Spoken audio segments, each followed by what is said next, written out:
what she said. Yeah. Start the stream isn't enough. You got to hit start the stream and then go live on top of it.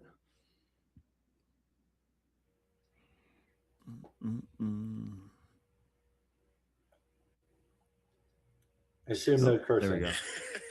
Perfect. Start the stream isn't enough. You got to hit start the stream and then go live on top of it. All right. So I'm hearing me. Like cursing is probably all right. I don't know if family friendly. We've decided. Yeah, yeah. We're not opposed to it. We don't do it often. It's up to you. Whatever you want to do. If it's just your tongue, go for it. We'll just throw an E on this one. If not, whatever. If it's just light stuff, I'll avoid that. Yeah, it's fine either way. Whatever. All right. Okay. We will join in if you start. That's fine. But whatever. So all right. That's true. Yes.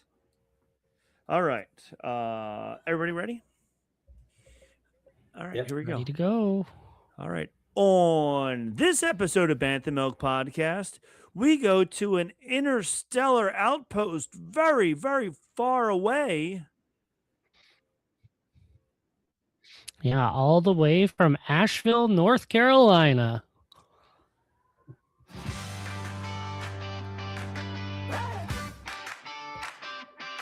It's the Bantha Milk Podcast. Yeah! Pour a glass of that blue milk, we know it's gonna last. With Rob and James behind the controls, discussing Jedi, Sith, and all the plot holes. Every week we're back, can't be denied. Got the hot takes flowing and the canon clarified. All right, that song.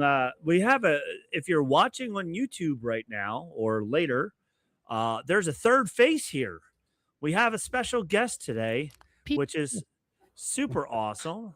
So everybody give a big warm Bantha Milk welcome to Ron Mason. Yay! Hello, Ron. How are you? Hello. Hello. Awesome. I'm doing great. How about you? We are wonderful. Fantastic. Wonderful. So right. Ron's not here because of his IMDb page, but we will get into that also. Ron is here because he is in the middle of making something totally awesome.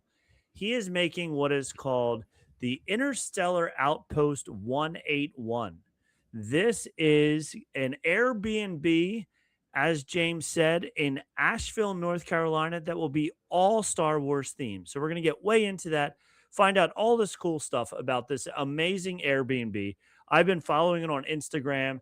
It is so cool. The growth, the development of it so far is so exciting.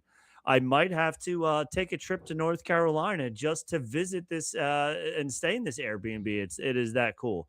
But before we get into all the, I would love to. I totally would love to. My wife is a big fan of the Buc-ee's. Are there any Buc-ee's nearby Asheville, North Carolina? If there is, sold. It's such an important question. I have a con there from New Jersey, so I really can't answer that. But I do know when I'm currently on a project in Nashville, and I passed 2 Buc-ee's on the way to Asheville. And there's one on the way from Atlanta, which is really my home base. Okay. Awesome. All right. Well, we'll have to keep driving. Yeah. But before we do that, we're going to get into what we're drinking tonight, because it is all about the blue milk. It is all about our Bantha milk. What are we drinking? So, Ron, I saw you had a beer in your hand earlier. Go ahead and tell us what you have down there in, you're not in North Carolina right now. You're somewhere else, but what beer do you have where you are? I'm in Nashville. Okay. Well, being that I'm in Nashville, this is a local beer here. It's the Dunkel, which is one of my favorites. I'm more into the Marzen and Dunkel and Gaelic Ale type situations. But this is a local brew, and it's quite good. Awesome. Dunkels are great. Dunkels are great, yeah. James, what do you have?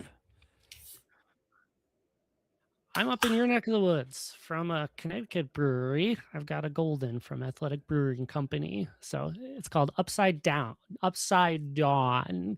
there you go. Upside Dawn. Nice. So, I like how, since you're from Wisconsin, you think that Connecticut and New Jersey are so close to each other. That's funny to me. They're so close to each other. All of your states up there are so tiny. You We're could so all- tiny. Yes. That is Well, I didn't think, I mean, I know they're permanently closed, but apparently they're still shipping them out because I found this on the shelf, a 21st Amendment Hell or High watermelon made it all the way to New Jersey, even after the company closed down. So one of my favorite beers, it's so delicious. I sent a picture to my friend when I bought this, and he was like, "We had that when we went to San Francisco." So it's really funny that they are still making their way across the country. So I love this beer as just keep well. showing up. That's great. I know it just keeps showing up until they finally get rid of them. But yeah, nice, clear, and it's so good. Such a great beer. So there we go. Got a little pour there. It's going to clear up in a little bit. But yep. So that is what we're drinking. And how's your Dunkel up there? Is it delicious? it's awesome. Yes, highly recommend it. Nice. This is so good. I'm such a shame that this company went out of business. Anywho, Just keep savoring it while you can. I know. I have 3 left. I'm like, delicious. Anyway, we're here with Ron. And so we gave a little teaser about the Outpost. But before we do that, Ron, the man, has, and now I see how you're able to, and I said this beforehand, how you're able to build such an awesome outpost. But Ron has worked in the industry, the entertainment industry, for quite a few years now. He has done illustrations, set designs, all the way up to art department and art directors and things like that, set designers for such movies as TV shows as Tulsa King, recently Ironheart, Twisters, Killers of the Flower Moon, The Lord of the Rings. That's interesting. James, I think James is a big Lord of the Rings fan. The Ring of Powers, Magnum PI, the new Magnum love PI. Lord of the Rings. There you go. You guys can go off on Lord of the Rings. You guys can talk. He can tell you all the secrets that he did. Don't look up, free guy. It's like my books are right there. They're so accessible, right there. So why don't you first tell us how you got started and how you made it into being working in Hollywood and set designing and all that good stuff. So how did that come about? Well, oddly enough, being in movies was the very first idea I had about a career when I was in like junior high, and I'll date myself here, but we, me and my friend Jamie Price, who actually ended up in the industry as well. He's a visual effects supervisor, oddly enough, and he's Cool. done some really great stuff too. But yeah, we used to make Super 8 movies together, and it actually attempted to do some science fiction.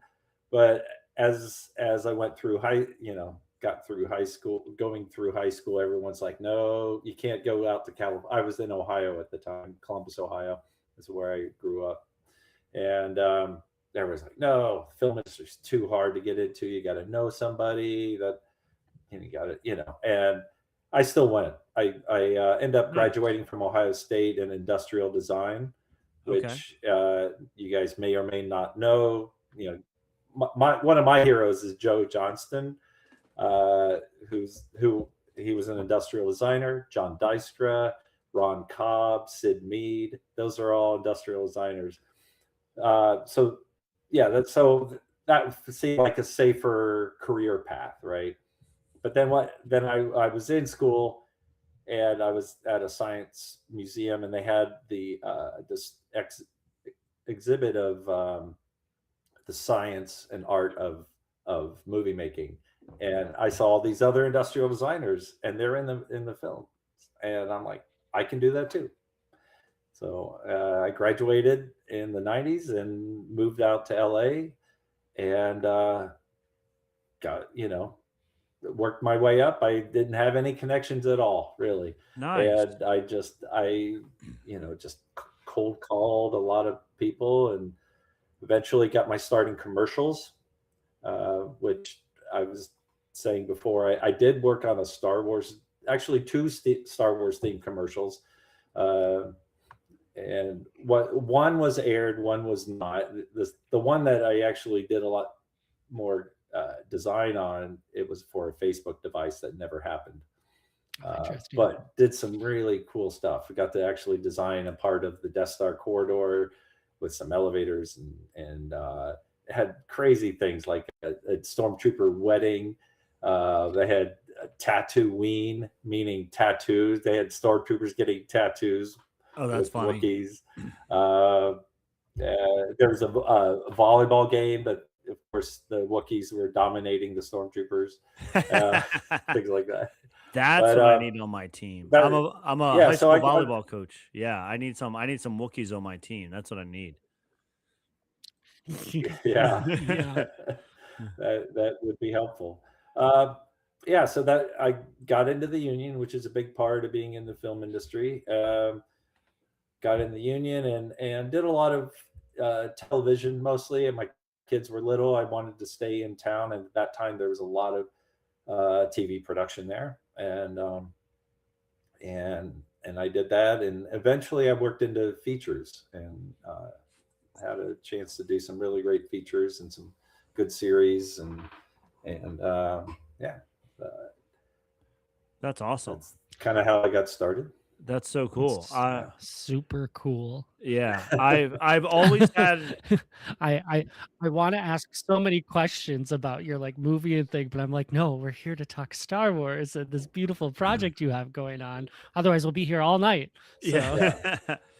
Well, I mean, I'll talk about anything you want. So I've always had the dream to be, in Hollywood and whatever. I've just never chased the dream the way you did. So that's awesome that you had enough, cojones to pick up, leave Ohio, go to LA, and like you said, cold call people and all that good stuff, and just keep trying to find your way until you finally worked your way in. And that's totally awesome, and that's so amazing. Because I don't think, like, I'm a dreamer more than actually chasing my dreams. Sure. Yeah, that's so cool. Yeah. And that journey takes us. Yeah, to, I mean,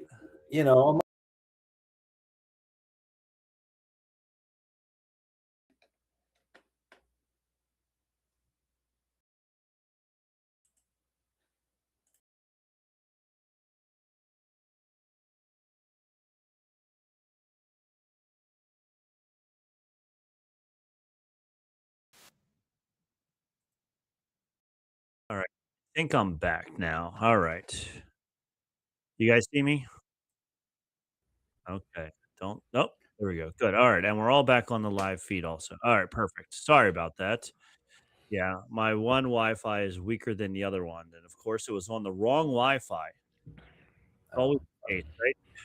All right. Anywho, yeah. So the fact that you went is awesome. I'm so jealous to anybody who says I'm going to go and do it.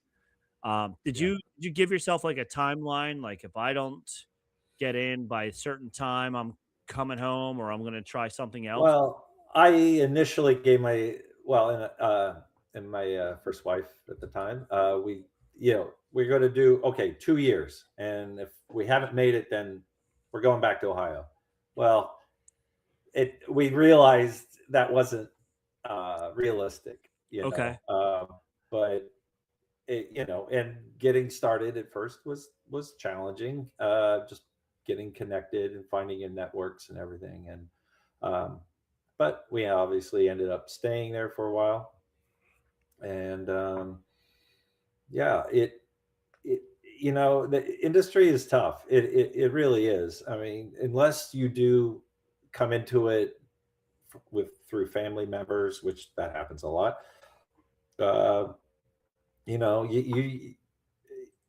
You just have to.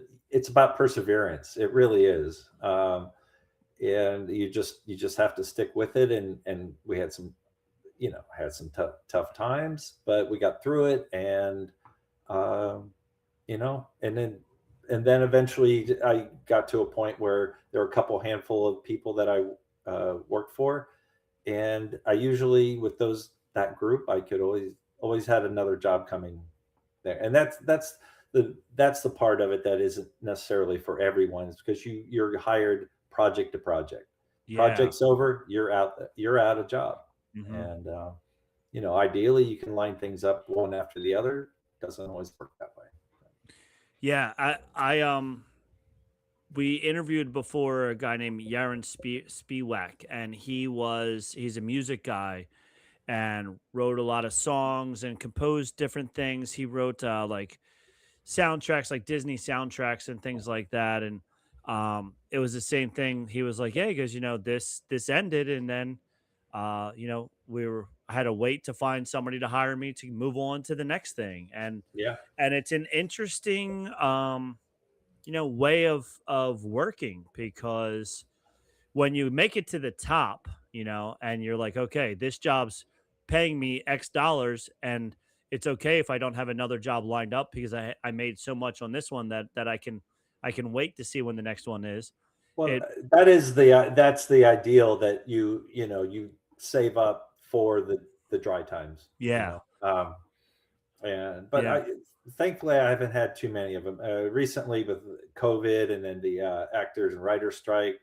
That didn't do anyone any favors. No. And now we're seeing. I think all the streaming services were going gangbusters, trying to get as much content as possible, and now things are just slowing down. There's a lot of production going overseas, as I'm Okay. sure you guys know.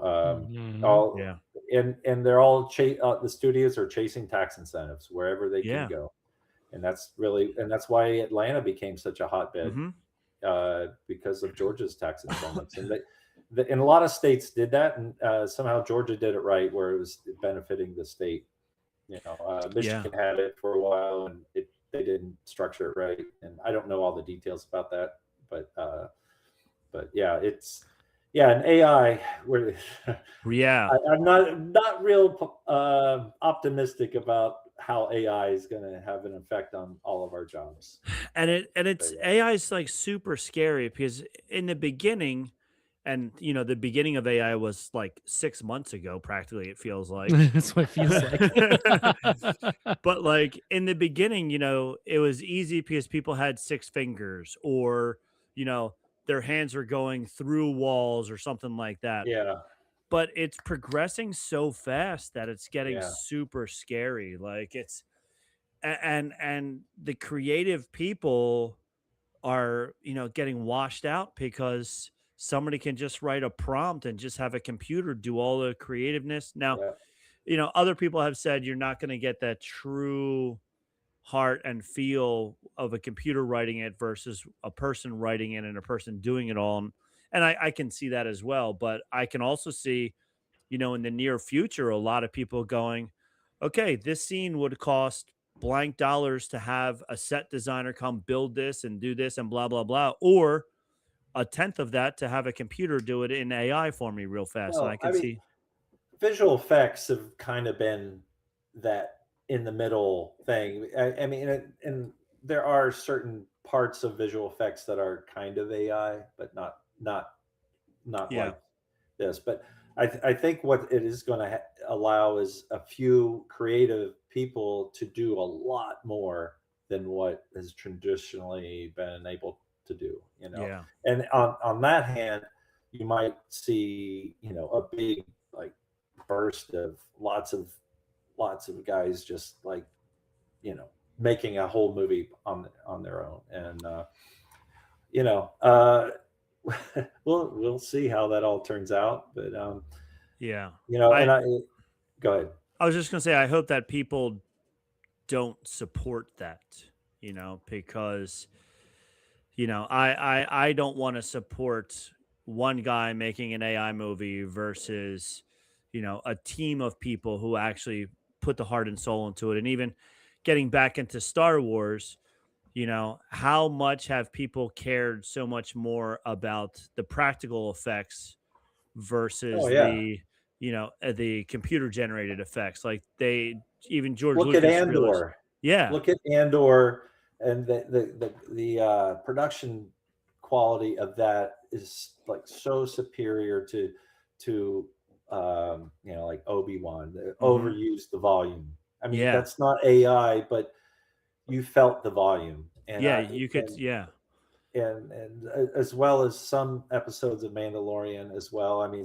you're out in the desert and it's dark, you know, yeah, there, because there are limits to how much you can light hmm uh, when you're in a volume stage, yeah, um, and Mandalorian. yeah, Yeah, well, I love the Mandalorian talking this because like the first season when they used it, it was like, wow, this is so cool, and everyone's like, this is great. But you're right, I think as it's progressed, that you're well, losing a lot of it. So if you're doing a cockpit, it's perfect. It's a right, perfect thing. You hmm know, the lights motivated from the screen. The actors can say, "Hey, look at that fighter going by." You know, you know, it makes it more real, and that's yeah, a perfect usage for it. But sometimes as big as the volume can be, it's limiting. I mean, some of the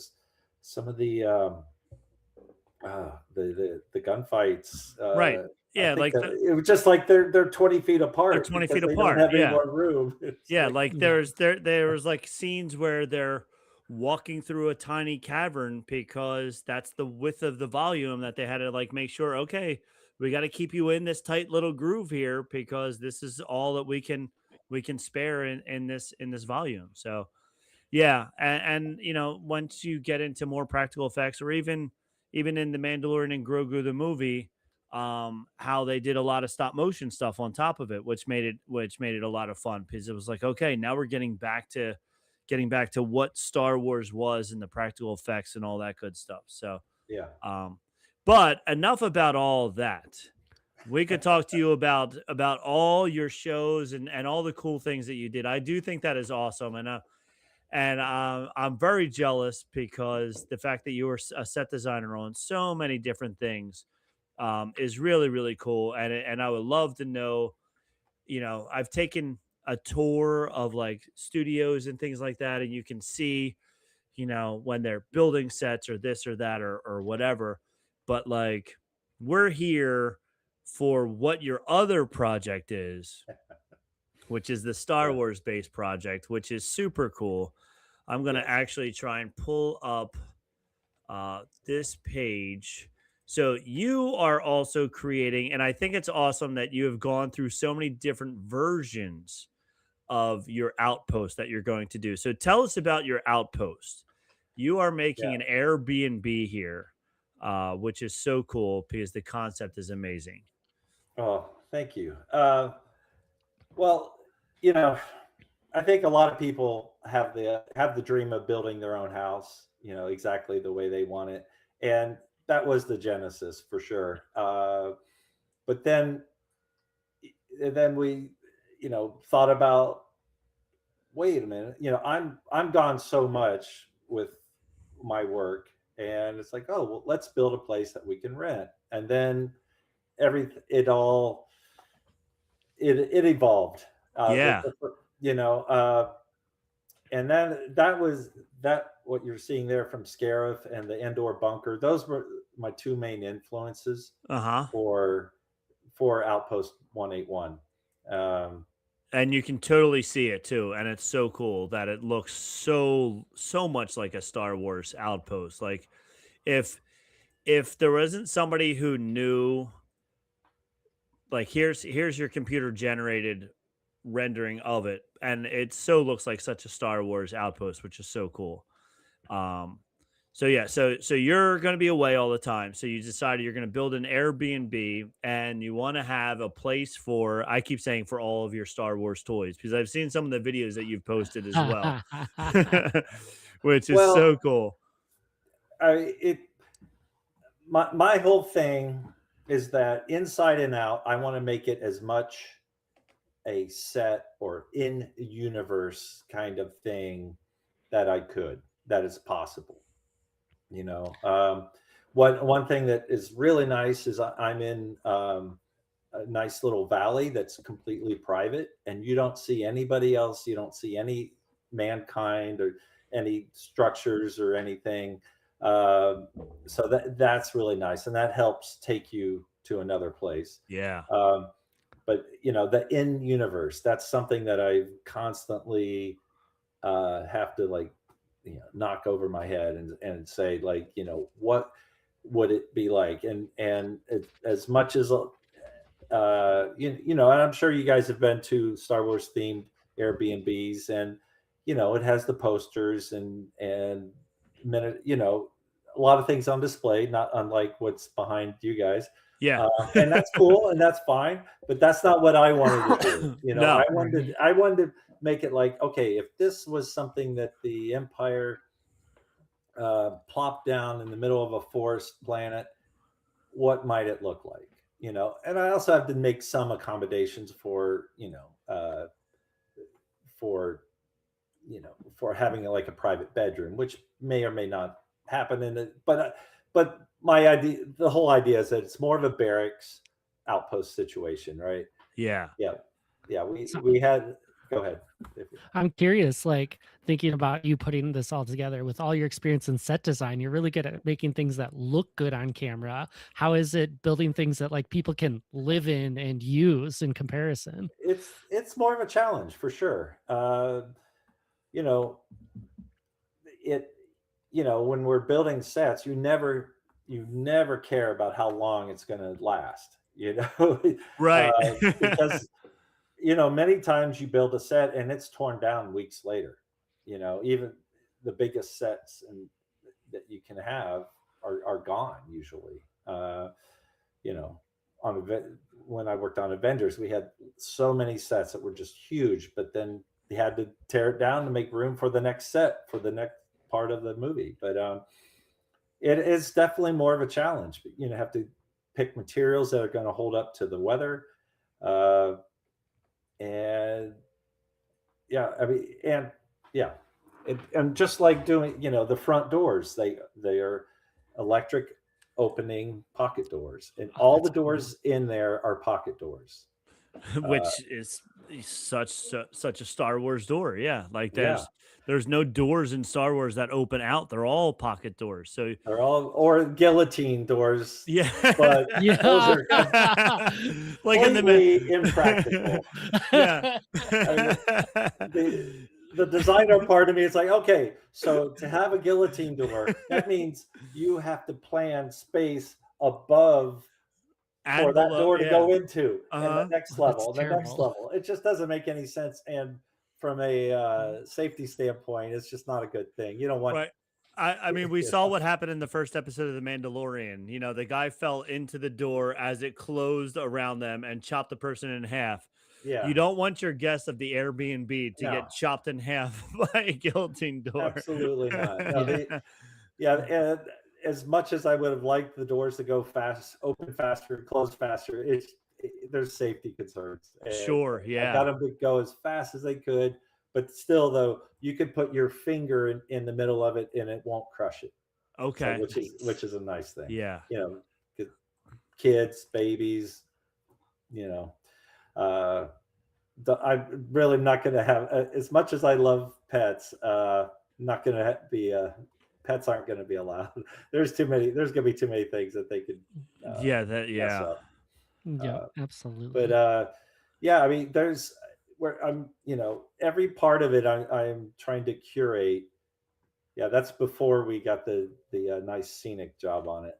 Yeah, It's but even really- this, like, this is just so beautiful. Like the detailing on the front of the outpost is so amazing. It looks so cool. Like Thank you you. said, yeah, you're welcome. Yeah, like you said, like people want a Star Wars room. Like I like you said, I want a Star Wars room. I have Star Wars tchotchkes and knickknacks and stuff behind me. And once again, like I said earlier, how it's like, you went to LA. You said, I'm going to go to LA. I'm going to try and I'm going to succeed. And you did. I have an idea for this, whatever this room is, 12 by 12 room that I have here. It's in my head, but I never make it to Home Depot to buy all the extra things. I have a couple little walls, the light walls that I made, um, like the that are on like the Imperial Star Destroyers and things like that. Yeah, But like, I'll you have know, those too. yeah, yeah, you do. Yeah. But like, right now it's just like how much Star Wars stuff can I stick on the wall behind me?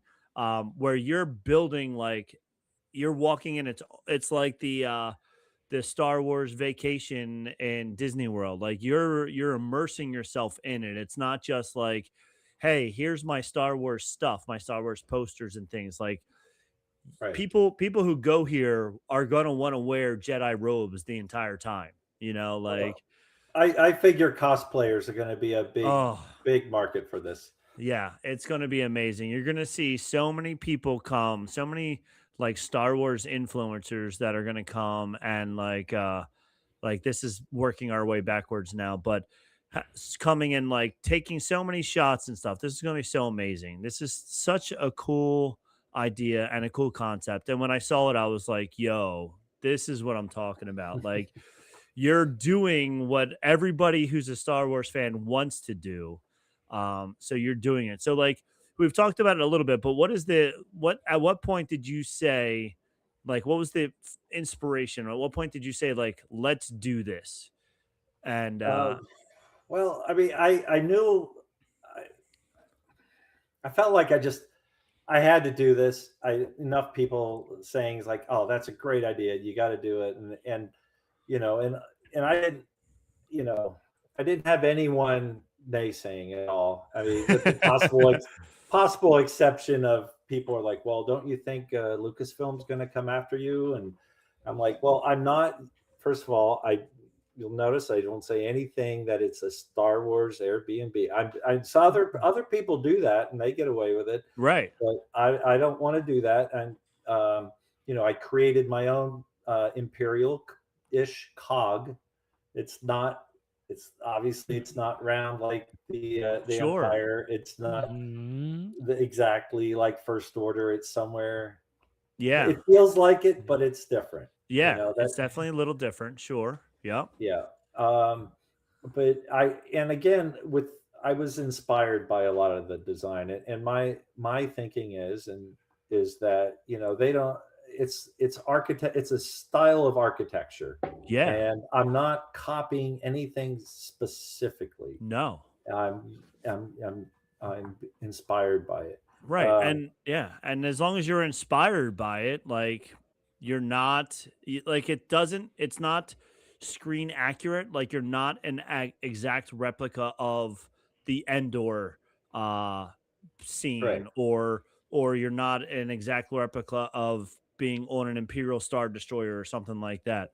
It's all inspired by it. So I don't think, I mean, I'm no lawyer or anything, but Nor am I, but we will find out. I mean, it's not like I'm trying to taunt Lucasfilm or anything like yeah, that. I mean, no. obviously, we love what they do, um, but um, yeah, It And gets to challenge a lot of your design decisions, right? And so you get to really live in that. yeah. Uh, Well, I mean, when working in the film industry, you do like with logos. That's the place where the companies tend to get really bent out of shape about using their logos, and mhm. didn't not going to use the official Imperial logo anywhere. And there might be some purists that might fault me for that, and that's fair enough. But Yeah, but again, it's inspired by, and I wanted to make it my own. And I've always loved the Quonset hut, the big arch building. hmm There's like an elegance to it and a strength to it that I've always liked, and yeah, and so there's that one building in Scariff that you showed earlier that was like, okay, this is kind of in the realm of what I want to do. yeah, yeah, all the way So, back. And I also like that you have first version, second version, third well, version, hexagon version, then the Scarif arch here, which is kind of what it's based off of, but like this is more of a hangar type thing where yours, the doorway and everything is different. But yeah, all the much little larger scale. yeah, yeah, and like the grooves and everything, like you see the grooves that you have in yours that are, similar to this that make you go, that's definitely a Star Wars building without having the word Star Wars or having any Star Wars branding on it whatsoever. You look at it and you go, dude, that could be in a Star Wars movie, like totally totally see that. And like you said, how you matched your door up to look similar to the Endor door, so it's similar but not exact. So it's super cool. I'm super jealous that you're doing this and you're following through on this, and so many people have had the idea to do it, but you actually are like, I'm going to do it, which is really, really cool. And then we go from the rendering, and then the inside rendering, there's the wall that I was talking about, your light walls, which are really cool. Um, And, so I and love, again, those are not, obviously they're not literally the Death Star yeah, lights, but I also was working, had to be a little practical, and those are 2x4 LED panels that are stacked on each other, and then I had to work with that, and I actually think if I had gone the 4 foot wide like they did in the movie, I think it would have been out of proportion to this okay, space. yeah, I mean, you know, yeah, and so I mean, in the like the with the stairs, which actually, well, I'm pointing. No one else can see what I'm Yeah, pointing yeah, at. we see. Yeah. oh, we totally see what you're pointing at. But the stairs are reminiscent of the Cloud City, the Carbonite yeah, room.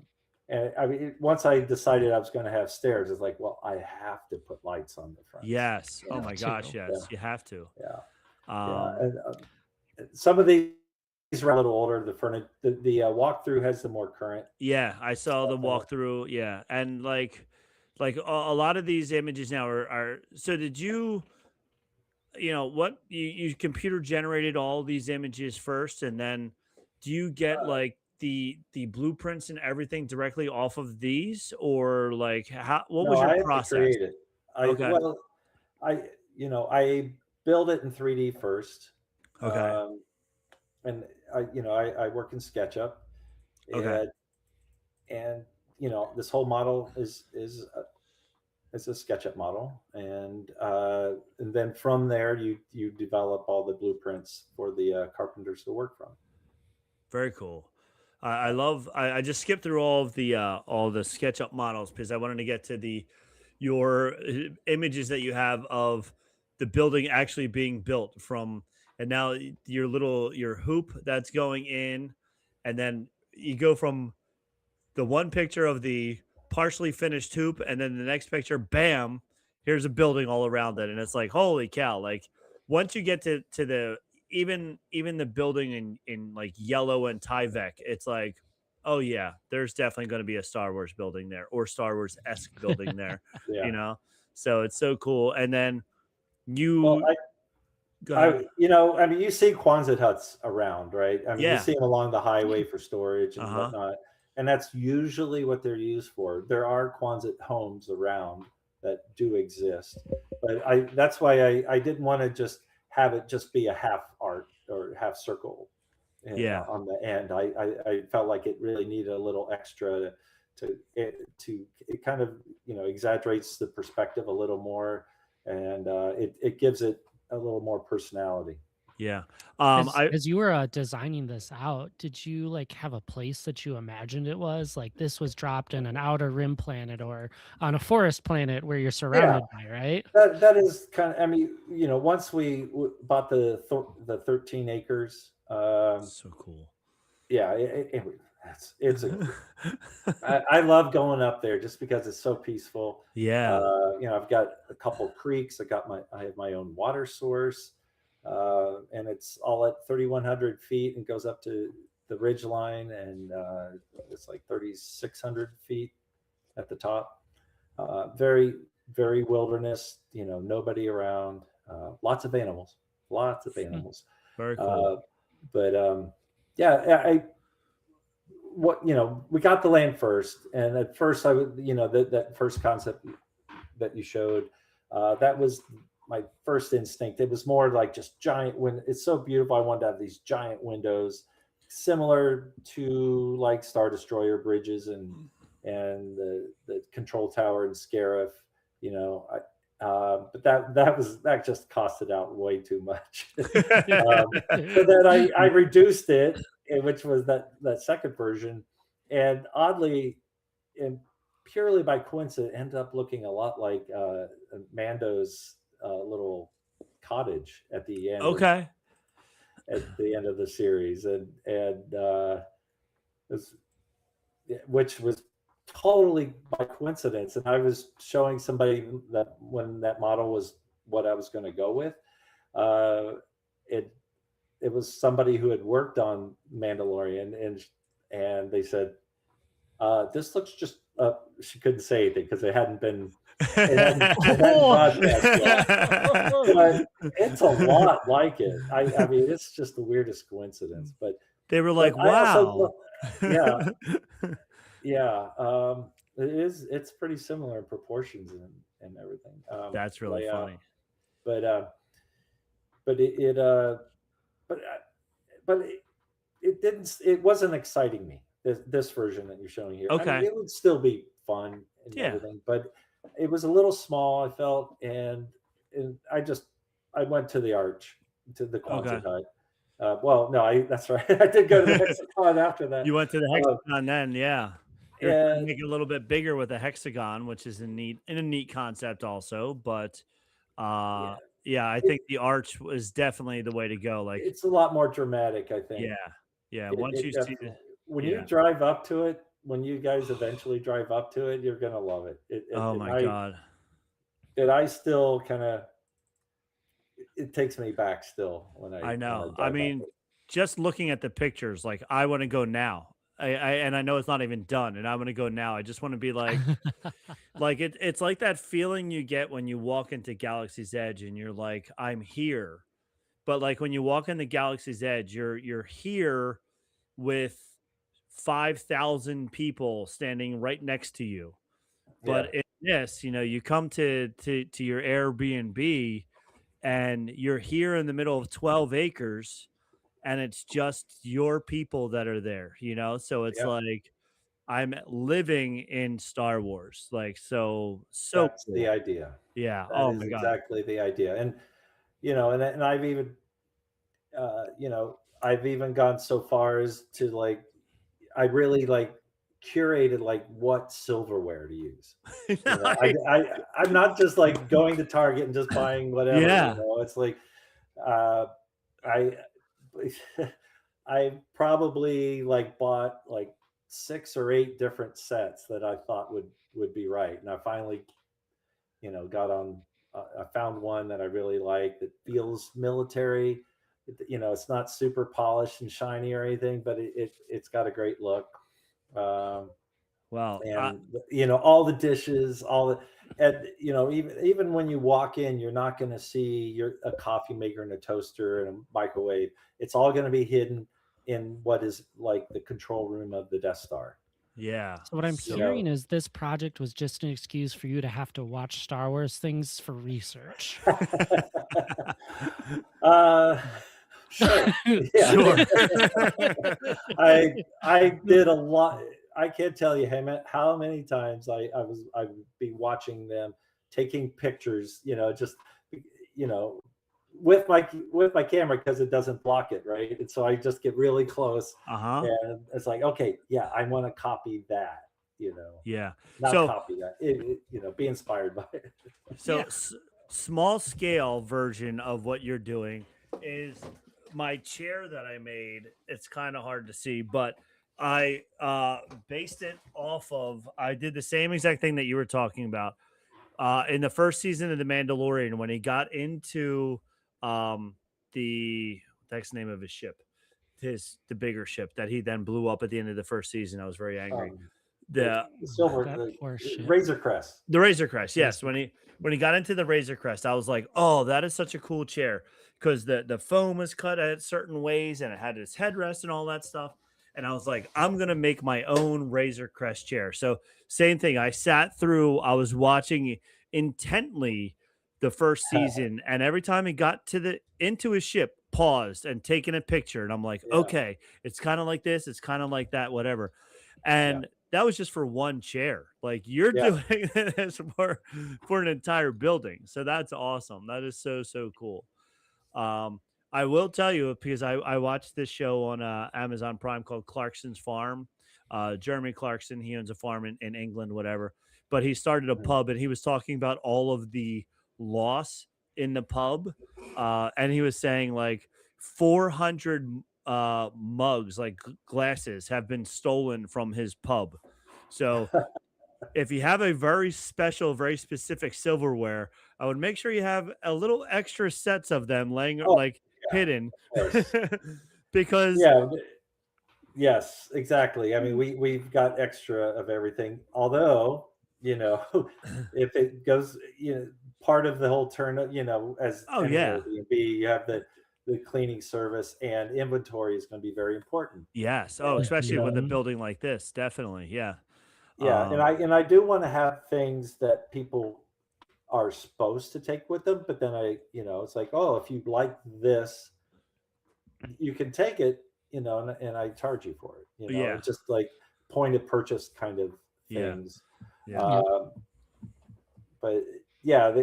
But some things are going to be pretty irreplaceable, like our R2 unit that Phil Ledford, who lives in the area, he's a droid builder, and he converted the R2 that you can get from Home Depot.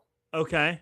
He's done an incredible job, a meticulous job of turning it into an Imperial droid. Yeah. Which our name for it is R2ZK.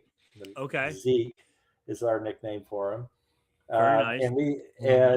And he and Dean Plantamura, who is my marketing guy, they came up with sounds, different sounds. Instead of using the stock R2 sounds, they figured out how to. It's out of my wheelhouse for sure. But, they figured out how to change the sound so it sounds more, threatening. Sure. More imperial. Yeah. Deeper sound, and so that's virtually irreplaceable, and if somebody damages that, that's a one of one item right there. There's gonna be a lot of credits involved in that. Do you have any other details or secrets that you've hidden in that you're like, people should know about this? Well, if I tell everyone, Easter eggs, you don't have to tell. Right? You don't have to tell. I get it. Yeah. Well, I mean, one thing that we do plan eventually is to have like an escape room kind of thing. Oh, that'd be cool. So that at some point, the red light goes on and there's an alarm, and and I'm not saying this is literally it, but like the reactor is overheating, and what do you need to do? And the challenges with that is you can't have someone there hosting it, doing giving them hints and everything. But Dean had this great idea of building up a whole backstory to it, so that if people are more into it, they can like study the backstory, and then they'll know where to go for the secret panel. That's really cool. I'm building it into the walls and stuff, that there are going to be places.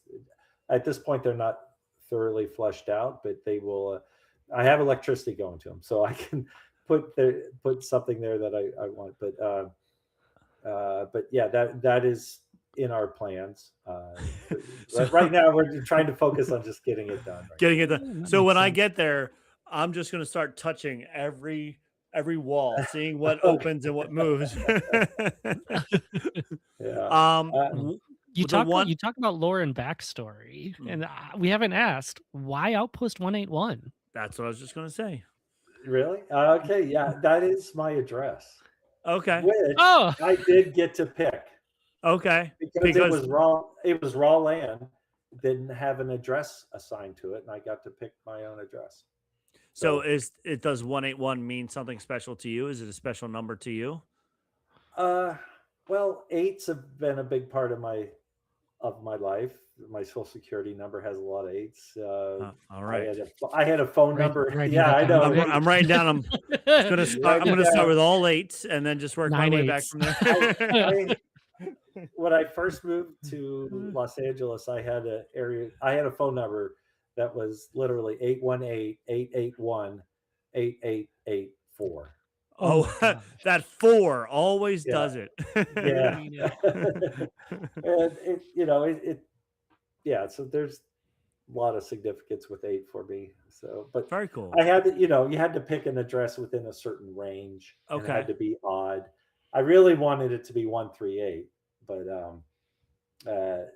I was on the wrong side of the road for that. Oh, because it's Yeah. really odd. Yep. Yeah. Should have bought it on the 138 other would have side.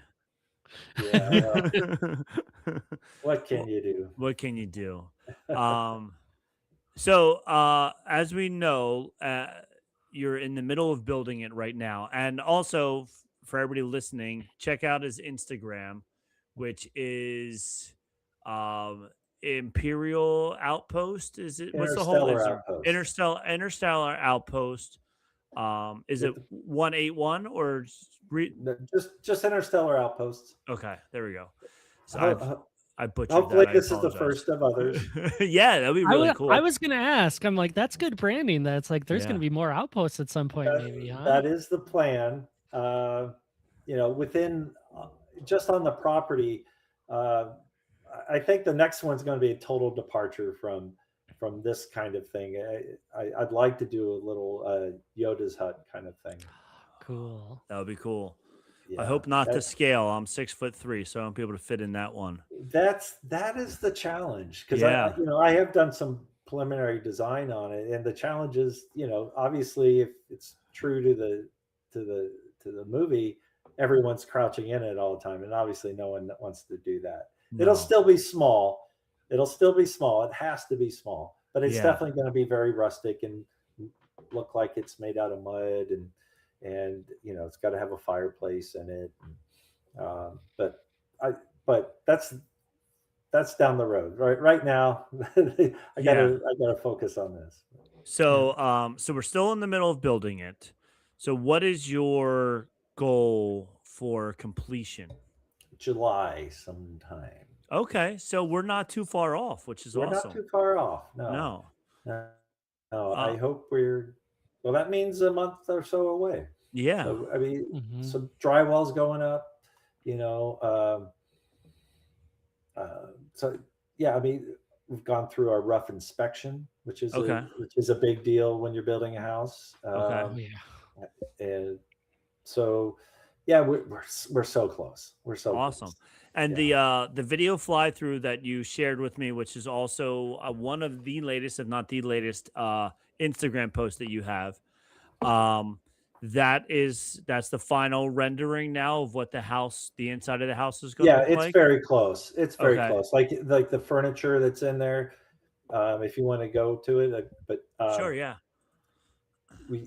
I actually I'm going to have the main table. I guess it's a dining table, but it was very inspired by one of the episodes in Andor. Okay. I don't know if you recall. Oh yeah. And Yep. Very inspired by. That's a custom piece of furniture that I'm doing, and then that's cool. And then the beds. We're gonna have the commander's quarters, as we're calling it. It's gonna have a queen bed in it. Okay. But after that, they're all gonna be kind of military bunks. Yeah. So it could sleep around like what? Stop. Go back. Oh, okay. So sorry. Well, that's the kitchen control room. Okay. But we're calling that the living area our briefing room. Okay. Because we're going to have that massive monitor and what we call our Vader chairs. Okay. Great. So this is going into now we're going up the steps. So this This is what we're looking at now. This is the control room or the Vader chairs, right? Yeah, Okay. there's these great chairs that Dean found that are just feel very Star Wars. Yeah, And I've already made the little cargo boxes that I'm using as side the end tables. tables. Nice, very nice. Gotta have the cargo boxes. And then this doorway here, this goes to. That's a half bathroom. Okay. All right, very cool. And then as you. Oh, this is the kitchen here. That is the kitchen. Okay. Mm-hmm. And you won't even see the faucet when you walk in. No. I found the folding faucet. That's so cool. Cool. And so when you walk in, it's just all going to be black. I found these perfect cutting boards that fit into the sink area, and so when you come in, you won't even see the sink. You know, you pull off the cutting boards, and then the sink will be there. Very cool. Yeah, and then all the areas, the red and the area below, that's going to be, I guess, what they call a appliance garage. Okay. I just learned that pretty recently. I don't work in the real world so much. Right. It's a place to hide all the appliances. So and you'll also notice there's not a big refrigerator. No. Because that again seemed too terrestrial. Yes. For me. So I'm doing under counter refrigerator, ice maker, and freezer. Okay. So it just doesn't break the whole the look of it, you know. Right, exactly. But I still obviously need it to be functional. I still need to have all those things. But hopefully people are going into Asheville and enjoying all the great restaurants and places there. But if you're hanging out here, you need to be able to you want to still be able to cook and do something or have some cold beverages while you're here. Sure. Yeah. Got a control podium. I had to have a control podium. Very nice. That's what I call it. I don't know if there's a real term for that. That's where Kylo Ren stands. So you need to have that. Yes. Well, yeah, you see those in a lot of them. And, so many spaces. Yeah. And there's so many different versions. Oh my goodness. Have you guys ever? I've studied these. See, that's a difference. I haven't put nearly as much thought. Yeah. There's so many different versions. I think my favorite are the ones in Rogue One. Okay. You know, just the ones from the original and the Empire Strikes Back and Return of the Jedi, and they look so different every time. It's kind of crazy. That is funny. And then the upstairs door, this goes to the captain's quarters. Is that what you were calling it? No, there's a balcony. Balcony up there. There's a balcony there. Cool. Okay. Very cool. Yeah. That's the back wall, and then there are windows looking out onto the back behind it. That's what those are. Yes. Okay. There's a really nice view looking up the hill, and very cool. And perfect for your morning calf. That's a great idea. Yes. So. And we have screen accurate coffee mugs. Oh, very just like an Andor. Very cool. Yes.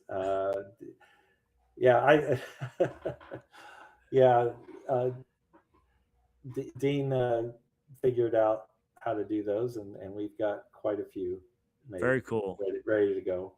And then these are the other bunks up here. Yeah. On the top, up here at the top are the three other bunks. And then where will the queen bed be? Is that downstairs? Yes. Or okay. Yeah. Looking over the kitchen. Underneath where those beds are there. Yeah, it's towards the front. Okay. Very cool. All right, we're looking into the half bath here. Yeah. All the news is going to be displayed on the mirror there, written in Auerbash, I'm sure. And then here's the here's the master. There it is. Yeah. There it is. Very cool. The commander's room. Very cool. Commander's room. Yeah. Are these cutouts? Are there going to be TVs pushed behind these? So those will be monitors. Oh man. Yeah. Building a surround so it doesn't look just like a regular monitor. Very cool. That's cool. I couldn't live with myself if I just put a regular monitor. Right. Yeah. I agree. I mean, if you're gonna go this far, you got to go all the way, right? Yeah. And then there's a full bath here next to this. Yeah, Awesome. there's the water closet. There you go. Very And, cool. Still yeah. with the whole Star Wars theme all the way through, even into the shower. I love it. This is amazing. So, so what is it? Three beds upstairs, and then Well, the Oh, technically, four. it's well. There's another bedroom to the right of the Oh, stair. look at Yeah, that. Okay. yeah, and that is going to be more of a, you know, now that's an area that could be, configured differently if somebody actually, you know, had the need. You just wanted two bunks there, or Okay. potentially four. Um, yeah, you've got some flexibility built in, and that's just Yeah. smart. yeah, So, that's what I wanted. We figured our audience is probably going to be either families where the parents would want the queen bed, and then all the kids are in all the other bunks, or it's going to be like a group of friends. Mm-hmm. I think that's cosplayers, Yeah. and generally with that kind of thing, whoever rents it gets the biggest bed, Right. gets the best Exactly. place. yeah. Whoever's the one organizing it, they get that bed, They get that bed. and then everyone else can sleep separately. And Yeah. we really didn't think that we're going to have too many, like, two couples. Right. I mean, and if so, you could put the two bunks together if you really want to sleep together. You'll be fine for a night. Yep. Yeah. Yeah. Well, this So, is super awesome. I'm so happy. Like thank you. I'm so happy I Yeah. stumbled upon it, and I was like, oh my gosh, this is so cool. Like you're doing the whole thing, and it's like from the time you walk in, you are completely immersed. It's like it's like a Disney-esque feeling that you're like complete immersion, which is so cool. And it's I can't wait for people to come and visit it. And then how many different pictures and stuff you get from people who are like loving this and having so much fun. And just you can tell the hours that you have put in watching, like James said, Hours. days, weeks, months that you have put in I just watching a film over and over again, being like, oh, I want that one, and I want that, and I'm going to put this in, and I'm going to do something like that. So yeah, it's so cool. it's definitely been a journey. And anyone who's built a house knows the challenge of that. And this is not only is this the first time I've built a house, but also I've added to the fact that it's not a cookie cutter house. Yeah. There's no just it wasn't like going to a development and picking one of 12 different floor plans. It was Yeah. yeah. It's definitely, the next one will be easier. Exactly. Sure. You learned Always from the is. first one. Definitely, had some hiccups along the way, but I think it's going to be really great. And it's definitely become a kind of a passion project for me. And I just hope everyone enjoys it as much as I've enjoyed putting it together. Yeah, well, I've enjoyed watching it so far, and it's not even done. So I've definitely enjoyed watching you build it. So I'm so impressed and so happy. So yeah. Have you thought about it at all as this is you leaving like a legacy piece for Star Wars fans and people who enjoy the universe, and like you're adding to the world for people? Gosh, no, I haven't thought about that. That's an interesting question. I have to imagine that it will be existing for quite a while. Yeah. But and I'd like to think that it's going to end up being in some fan films at least. Well, matter of fact, there's one person has approached me already. Jake Sutton with Guardian Squadron. I don't know if you've ever heard of Guardian Squadron, but it's canon in Legends, and he's once he saw this, he wanted to rewrite it so that the rebels take over this old Imperial outpost, and then they use it as their outpost. As soon as it's open, we're probably going to be doing that. That's very cool. soon. and filming that there. So then it'll be like, oh, as a scene in Guardian Squadron. So, Yeah. but I'd like to think others might jump on that, because I Oh. mean, where else are you going to find an interior exterior set that you can film at? You know? Yeah, or even that you can go play in, for that matter. You Yeah. know, like you can rent it for the weekend, for a week, whatever, and just live your Star Wars life. Like I can see people, even people who aren't planning on filming a movie, but just showing up with nothing but Star Wars clothes, and just like waking up, putting on Jedi robes and just walking around in Jedi robes all day because they just want to, embrace the whole thing. Like it would be so, so cool. Yeah, absolutely. So once again, tell everybody how they can get in touch with you. So there's your Instagram is Interstellar Outpost. You have a website. Yes, the same name, interstellaraoutposts.com. Okay, and that's plural with an S. And there's when will we be able to start booking our stay in the Interstellar Outpost? Well, I'm very hesitant to start booking until I 100% know exactly that it's ready to go. Okay. Because I do, I don't want to just get it done and then throw guests into it. I want to make sure to beta test it a little bit, make sure that there's no surprises, nothing breaks, and I want to make sure that when people have their first impression that it's a good one. So I as much as I want to rush it, I don't want to rush it. Sure. At the same time, sure. I want it to be right for someone. But I mean, we'll probably go with Air B&B and Verbo to start out. Okay. And maybe eventually we'll do our own website so you can do direct booking and save a little money, and we don't have to pay the fees for them. But start out, I think we're just going to make it easy on ourselves and go that route. Awesome. So you're hoping to be done by July. So I know I don't want to rush you, but I'm just trying to plan it like. What is the theatrical release? Yeah, You've what got is the a theatrical deadline. release? Are we thinking August? Are we thinking September? Are we thinking 2027? Like, what are you thinking? General theatrical release. Like we need to go theatrical release. We need to book our flights. So yeah, late. I'm really hoping late July we're operational. Okay. Fully armed and operational. And but we also want to have some events there too. It's big enough that it can support some smaller events. Okay. Like a sabacc tournament, or that'd be fun. Or, yeah.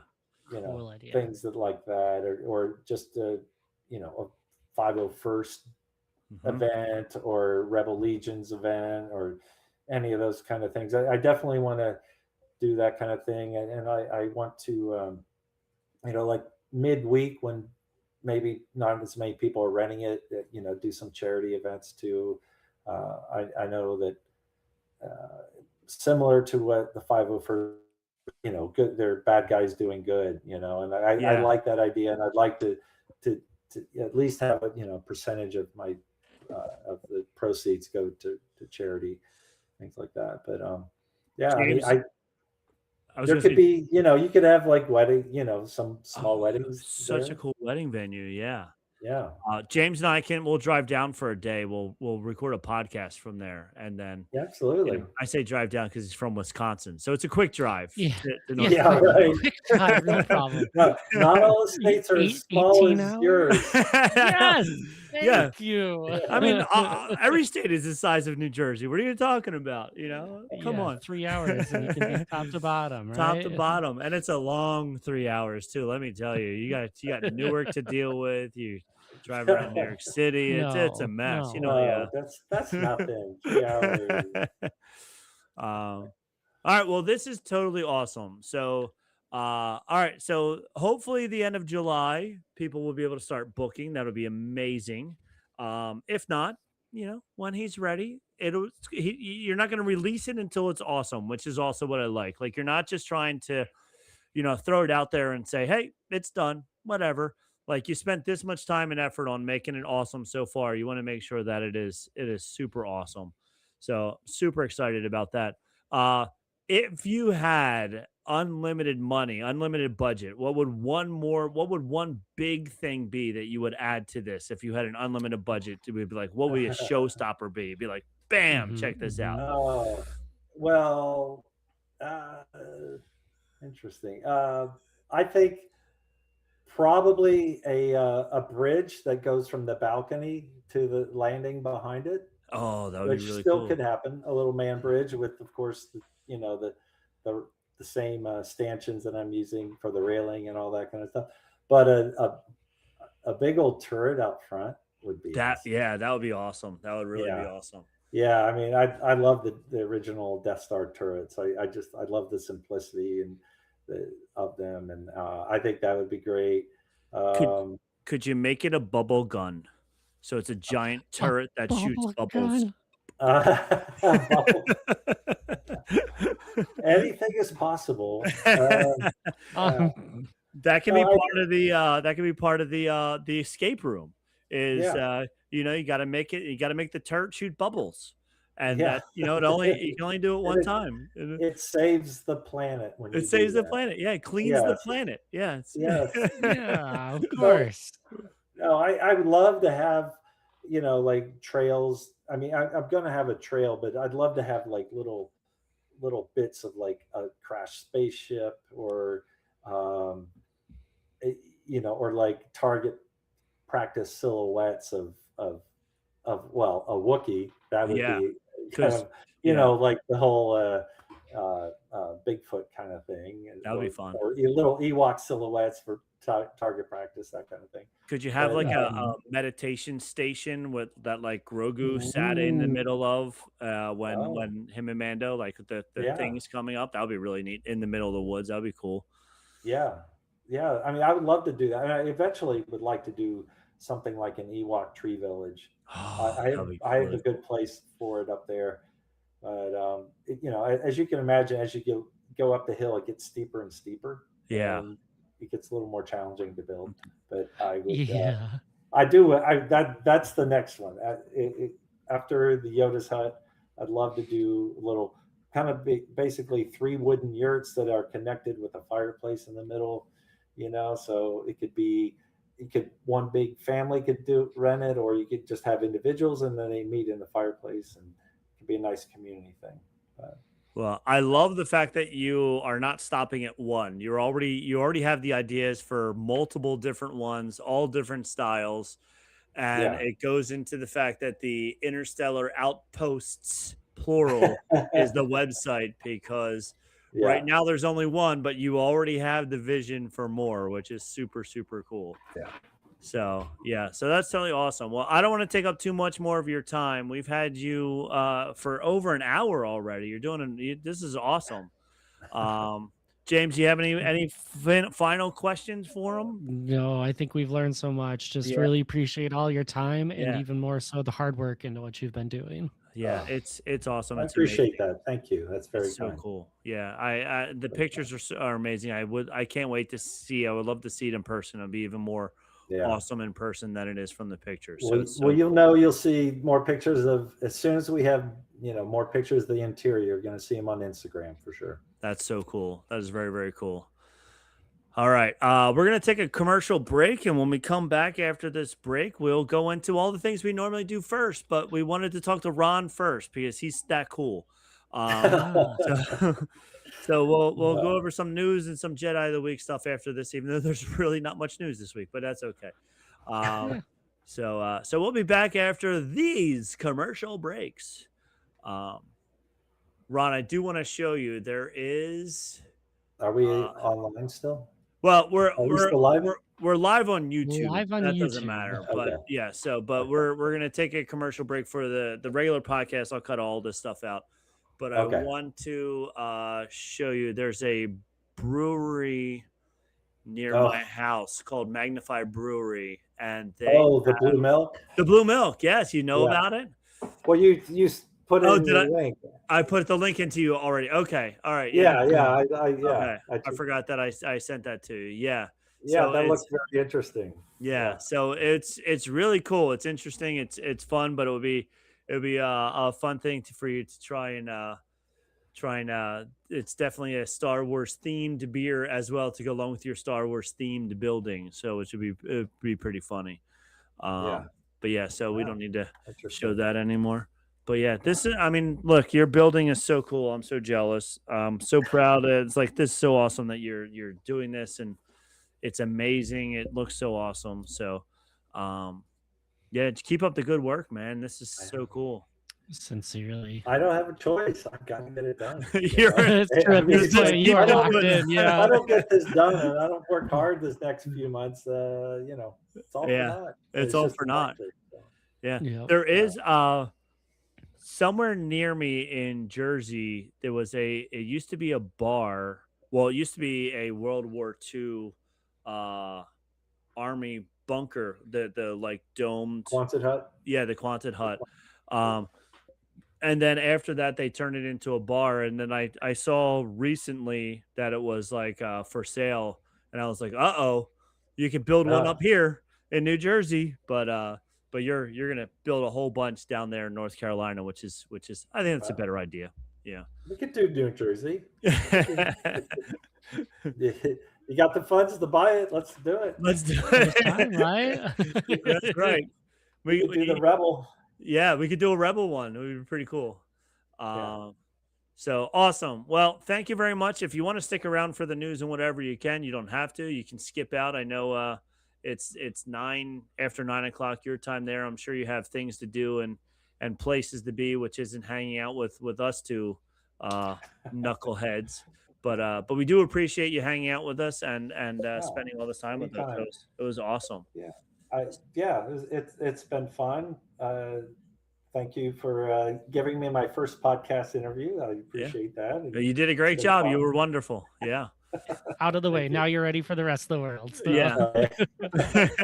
Well, I mean, if there's anything that, I mean, unfortunately, I haven't worked on as many Star Wars projects as I would have liked to. Believe me, I wasn't in LA at the right time, unfortunately. Yeah.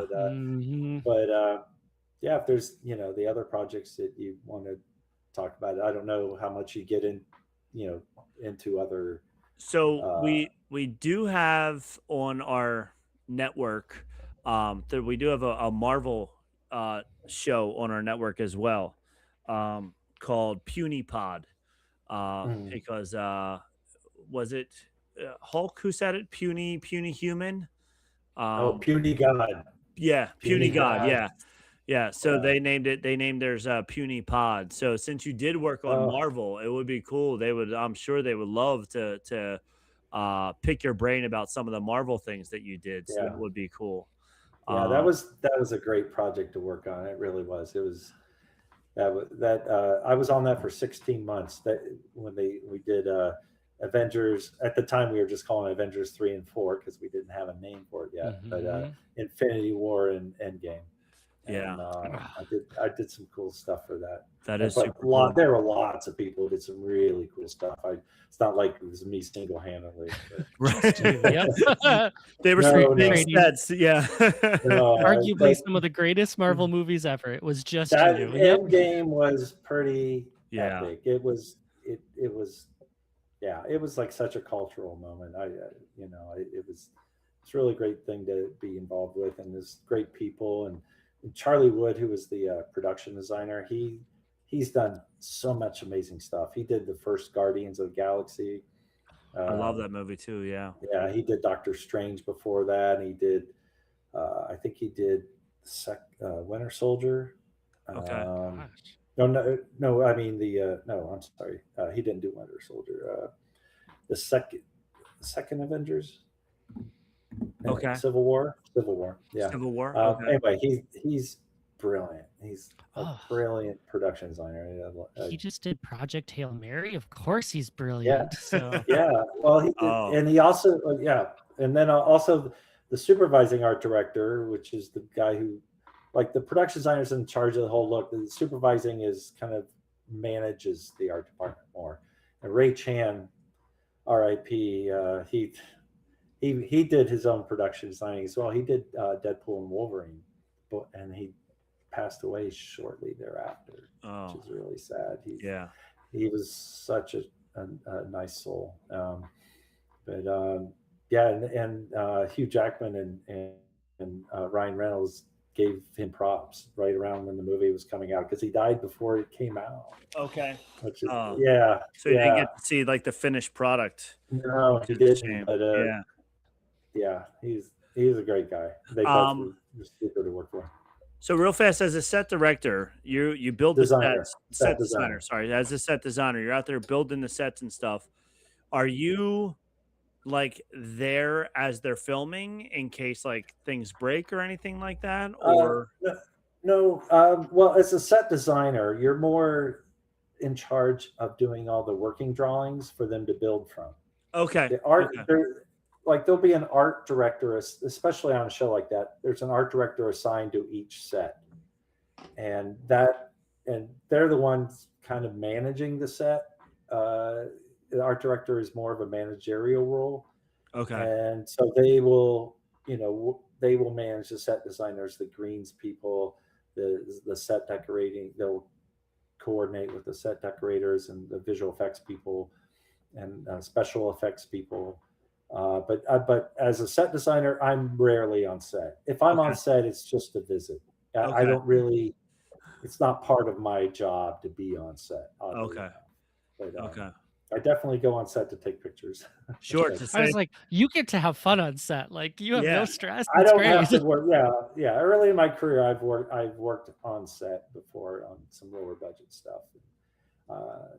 It's the first few times it's great. That Hollywood magic and all that stuff. But they work long hours. I mean, I work 10-hour days just in the office. They work at least that on set. okay. Many times more. But there's usually a standby art director on the bigger shows like that. Very cool. And they're the ones who will address things that come up on the day. But like a show like Avengers, everything is so thought out. There's very little left to chance at the last minute. It's pretty rare, because especially when you're dealing with like a science fiction world, you can't just go and grab another chair that looks right for that cockpit. Yeah. I mean, Yeah. it's a very different thing. But. Awesome. Well, very cool. Very cool. It's an awesome job that you have there. It's super cool. It's cool that we go and we watch these movies, and you're part of the people who help make the movies happen, which is so cool. So I'm jealous in that as well, and I'm jealous in the fact that you actually said I'm going to LA and I'm going to make this happen, and you were able to do that, which is so cool. Gives us people from Ohio, New Jersey, Wisconsin that hope that we can get out there and make it happen. So Yep. Yeah. Well, awesome. yeah, All right. you just got to take a leap of faith sometimes. Yeah. Yeah. Well, it worked true. out well for you, so it's great. So awesome. All right. Do you want to stick around, or we're gonna say goodbye? I think I'm going to sign off for now. That sounds awesome. But, Well, it was nice meeting you. It was great talking to you. Nice meeting you guys as well. Yeah. We'll talk to you later. Yeah. Talk Look to you forward later. to it. All right. All Bye. right. Bye-bye. Bye. All right.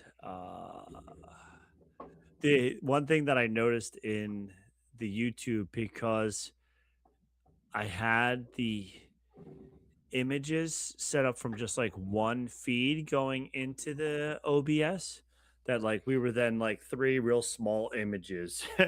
Oh, that's funny. Now that it's the two of us, it's like a little bit wider because we're a little bit bigger images. So I need to Yep. figure out if we're going to keep getting guests and stuff, figure out a way Live to stream setup looks like. separate all these images a little differently. Sure. I'll do that over the summer when I have a little bit more free time. Yeah, So, that's fair. all right. I only have like 2 news stories because every news story is a negative one except for one positive one that I found. Maybe you have a couple little things. I have 2, but one's just a total rumor, but it's fun to talk Okay. about. So I like it a lot. So, all right. And we're back. That was a lot of fun. Hey, Hey, that was.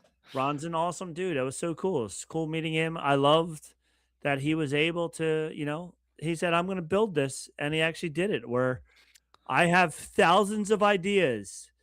But after like 3 days, I give up on my ideas and my hopes and my dreams. And The difference of like having actually built things before and having people around you that will help you build it, I think goes a really long way. yes, So yeah, most definitely. All right. Well, before we sign off, we're going to do everything backwards. So, James, why don't you tell everybody about all the other shows on the network? yeah. Tell us who else is on this network that we call the Ears Up Network. Absolutely. So, two new shows you can listen to between this one and the last one that came out. Ears Up, our flagship one, has an update on Disney news, as they do. Taylor Swift on it as well. No, just a What? mention, but Oh, but there to find out. Otherwise, new episode from the Buena Vista Boys watching The Love Bug, I going love way back Kirby the with Love Herbie. Bug. Yeah.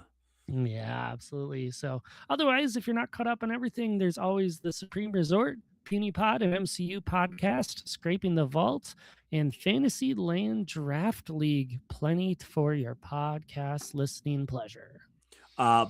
BTW, this guy right here, not you, but this guy won the vote for best Star Wars draft in Fantasyland Draft League, and I didn't even vote for myself. That's how I awesome I voted am. for you because I couldn't vote for myself. I couldn't bring myself to do it. So I'm like, I should have voted for me. You should have voted for you. You would have won then. Well, thank you for I voting for me. know. Yeah, I You're forgot all about it. Otherwise, I would have. I'm I here for voted for you. myself the So, first time and still lost. So that's okay. mhm. All right. So we got a little bit of news. Star Wars news. Star Wars news. All right. The show's going on for a long time. So all the little songs are going to be real quick. Just go fast. Yep. Let's go fast. All the news this week that I'm seeing is all how bad the Mandalorian and Grogu is. So bad. Everybody hates it. Nobody wants to see it. The prices are down. Every week it's going down and down and down. Just Um, pile on, pile on, pile pile on, on, pile pile on. Keep on. telling everybody Easy, how bad it is. I easy went. click article. I saw it a second time. I went back. Oh, I went back on a Wednesday. Now I did only pay $7 for it, but I did go back on a Wednesday, and I saw it a second time. So, funny story. Uh, I had to take my dogs to the groomers. Took them to the groomers at 8 o'clock in the morning. Movie started at 11:15. Get there at 11:15. There's 30 minutes of previews. At 11:45, right as the previews end, I get a text message that the dogs are done being groomed. So I had two choices: leave the dogs at the groomers for 2 more hours, or run home, get them, and run back to the movie. So which one would you have chosen? I would have watched the first hour of the movie and then gotten the dogs. Because when during the Grogu part, that Yeah, would have been I'm the okay smarter missing part. the second half. Yeah. So Okay. Yeah, that's what I should have done. But I was option like, C, always the option answer. C, yes.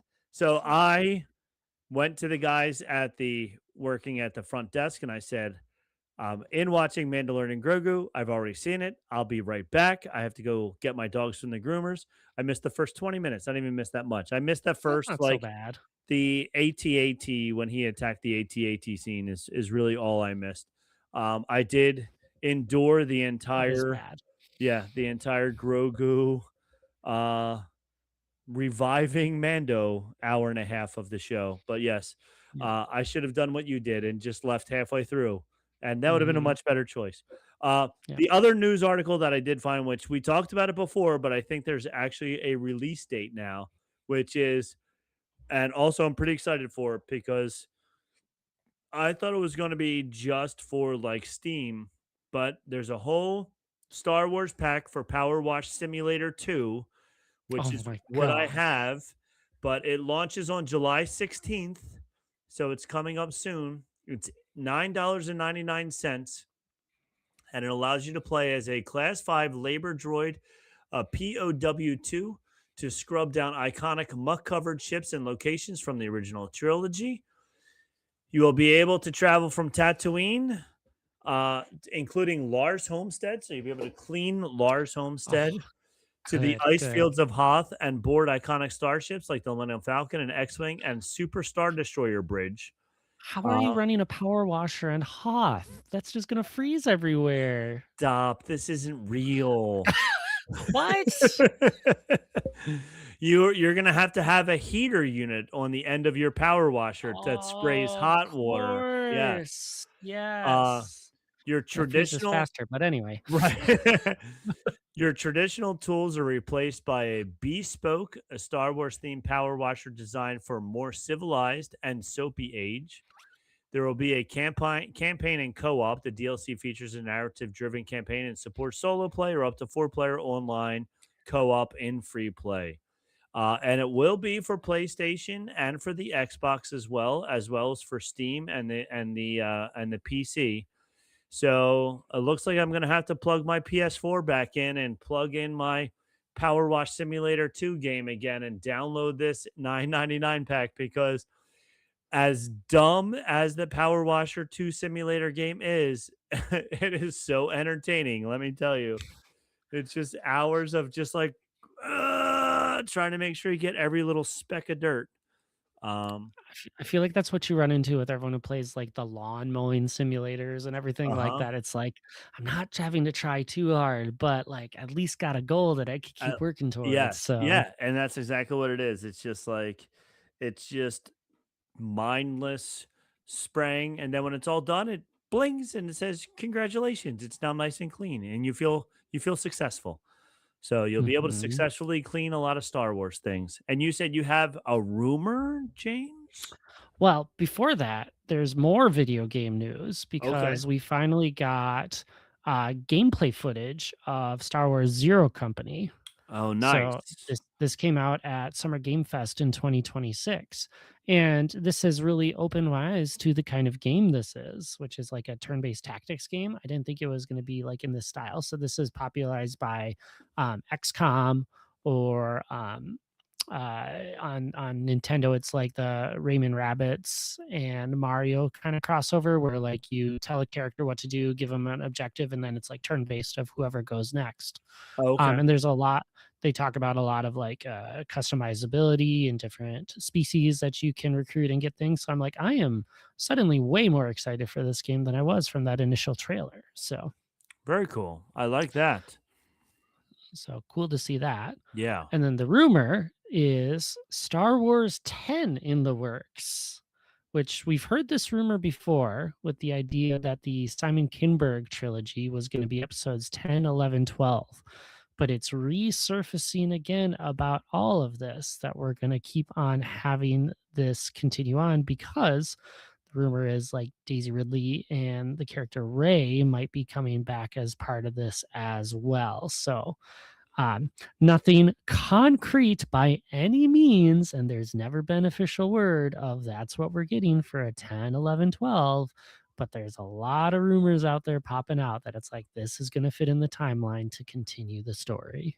Very cool. Well, I like the sound of that Hmm. because maybe, well, I hopefully, I mean, it's years away at this point, but Yes. it's got to be good story writing. That's all it comes down to. It's got to be good blockbuster story writing. So, and I think we've talked about it. That's where the downfall was of the Mandalorian movie, it was a good television show, but wasn't a good blockbuster movie show.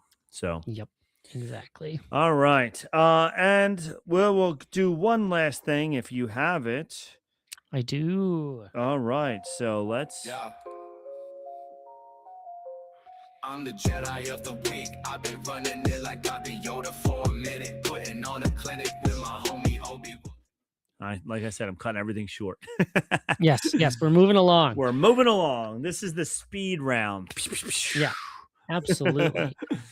Going so fast, we skipped a letter. Oh, no. Because I know the letter U only had like deep legends cuts that I'm like, I have no idea about this. Or pages had Untitled Jedi Knight. I Untitled I Jedi. like that one. That's my favorite Jedi Knight is Yeah. Untitled Jedi Knight. Yes. Yeah. So I thought about how do I give praise to all of these people that were on the screen but no names, but couldn't come up with it in time. So Where the we're just Jedi is flying. this guy here, Untitled Yep. Jedi Knight.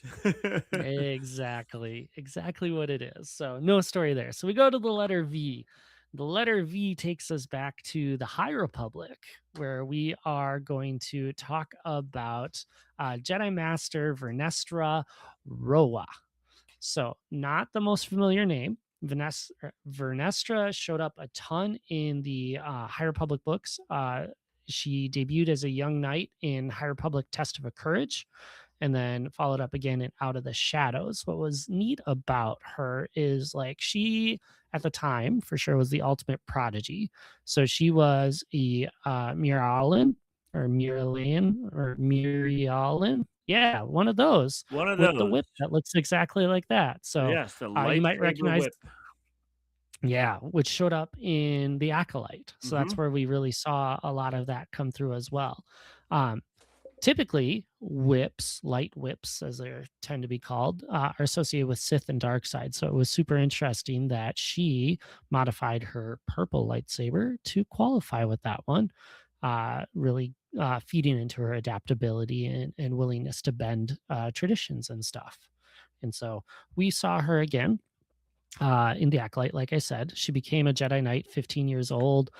Had a lot of imposter syndrome and other things to really figure out, but showed up when she was old, 100 years after all of that. So we see her as an elder master, burdened, secretive, and deeply entrenched in Republic politics and all of those other goodies.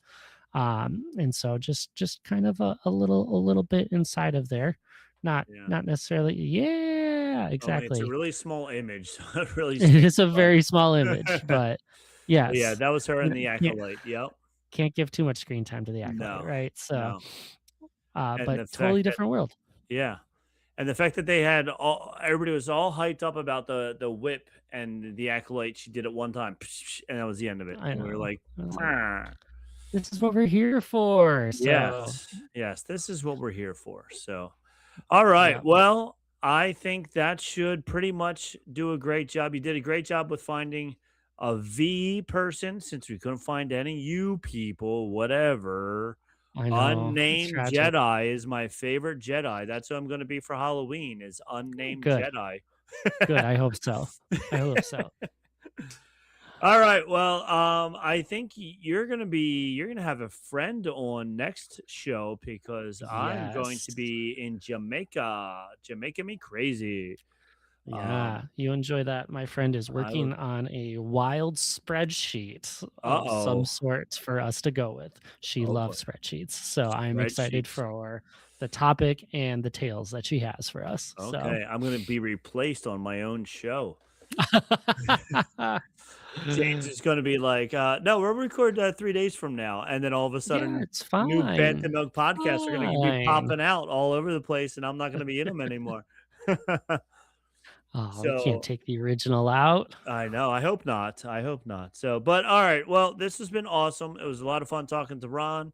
Yeah, he And was we were great. able to finish up our stuff. And once again, we just keep going. We love this. We love talking about Star Wars. So until next time, we have spoken.